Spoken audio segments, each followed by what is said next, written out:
Seorang pelaku curas Densyah ditangkap polisi di kediamannya di perumahan Geria Prabu Indah Prima, Karangjaya, Prabu Muli Timur setelah menusuk korban dan merampas sepeda motornya. Kejadian terjadi saat korban mengantar pelaku di kawasan Puyang, Gunung Ibul. Pelaku awalnya menelpon korban dengan alasan minta dijemput di pasar, lalu meminta melewati kawasan Islamic Center dengan dalih mengantar pesanan jahitan. Saat berhenti untuk buang air kecil, pelaku tiba-tiba menusuk korban hingga terjatuh dan motornya dibawa kabur.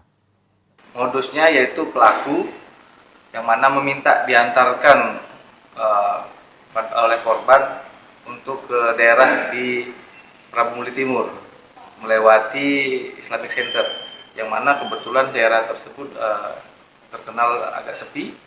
Oleh karena itu pelaku pada saat di jalan berhenti, berpura-pura untuk kencing, tapi kemudian melakukan aksi di mana pelaku menusuk korban di lengan dan di bagian tubuh, sehingga korban melepaskan kendaraan dan pelaku berhasil membawa kendaraan.